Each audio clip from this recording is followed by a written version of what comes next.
Welcome to my channel MS is Great. In this video, you will learn how to use the string function endsWith in Power Automate. You are watching the MS is Great learning series for Power Automate. Let's start. EndsWith function takes two parameters and it checks for the string which exists in the substring.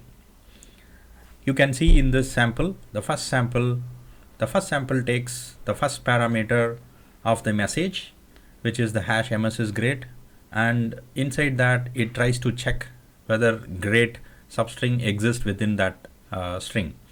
So it returns the boolean value. So for the first sample it returns true. And take a case of the second.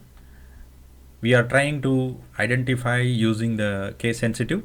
The same string, input string MS is great. The sample tries to identify whether great is within that string. In this, the second scenario, it looks for the case sensitive, which is like great, which is the uppercase, and you can identify and you can see that endsWith function is not case sensitive.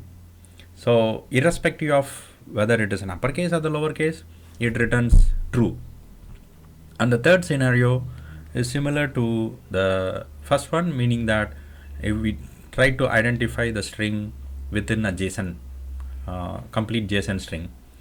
So in this third sample, you could see the input is the complete JSON, and it tried to identify certain string which is the door within the JSON, and it returns you true.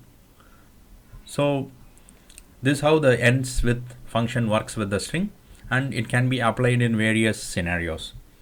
So how to use the endsWith, so later I would demonstrate how to use within the Power Automate as well. And let me go through the subsequent messages using the Power Automate. Let's open the Power Automate. You can see here, this is the simple Power Automate which uses the endsWith function, and the configuration as usual it is for posting it to the teams. We can ignore that for now. And the input, so this is the input which is fed into the endsWith function, and you can see here this is a full JSON, and this JSON has the input message 1, message 2 and message 3, and also you would have a full JSON format. So we're going to use only part of these messages inside the endsWith function. Let's check the endsWith function. Let me let me show you side by side with the teams so that you can understand. This is the side by side view of the teams message and the Power Automate. You can see here, you can ignore at the top part, this is the HTML format. You can see this HTML format, and this is the endsWith first sample. So here if you can see, endsWith is a formula. I've used as a formula here, and you can directly within the HTML, and this is the formula which takes the input of the first message, which is the message 1, and it searches for the text great. So MS great is the input, and it looks for the great, and the return value is true. And the second one is this one, and it looks for the word uppercase great, and it returns true again. And the final one, endsWith, you can see it converts the string of the whole JSON body till to the cars, and after the cars you have the Nissan, which is one of the car models. So it takes all the string within the cars, the first car, and then it tries to find out the braces, the Cali braces within that, and then it returns true.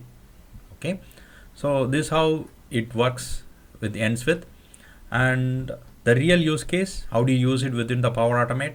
When you see, this is the real use case which you can see in the Power Automate. Let me show that. So basically you need to have a condition. So in the condition you can specify the endsWith directly, the formula.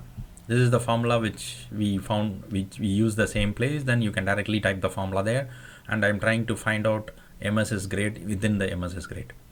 So If it is equal to true, it does this operation. This is for the true and this is for the false. So what it does is it returns, if it is true, it would post it in the teams with the true message.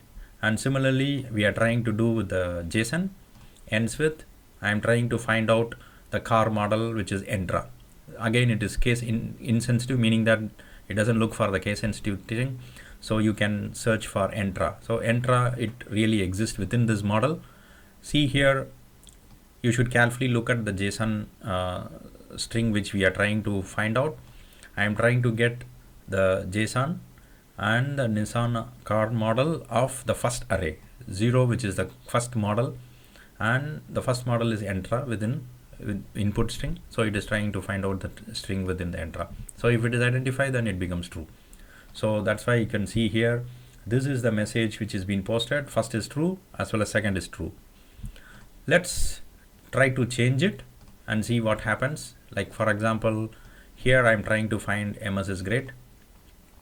So instead of finding MS is great, let me find out some junk or some random value, which is 456. I update this. Whenever you change something, you need to update it, and then you need to save this. Let me save this for a while. It has been successfully saved. So now let's test this. I'm trying to run. Let me execute this. It takes a while to find the connections, and once it is connected to the teams, then it would allow you to run the flow. Connected. Let me run the flow, and it is done. Okay, it has posted. You can see the instant message. So now you can see there is an error. So why there is an error? Because this condition has returned false, so it will fail. So this is the error message, and let me refresh it. Sometime you don't get the latest. Okay, so you can see here the first one is false. It has gone into the false state, and the second one is true, which is the true space. So you can see the tick operations here. It went through, it found under the condition, then it is false. So here it went through under this condition, it is true. So this has entered into a different HTML text where it is shown as wrong, which is the error red. So these are all just formatted string, which you can format it in any way. So this is how it works. Hope this is really helpful to you. Thank you so much for watching. Please subscribe.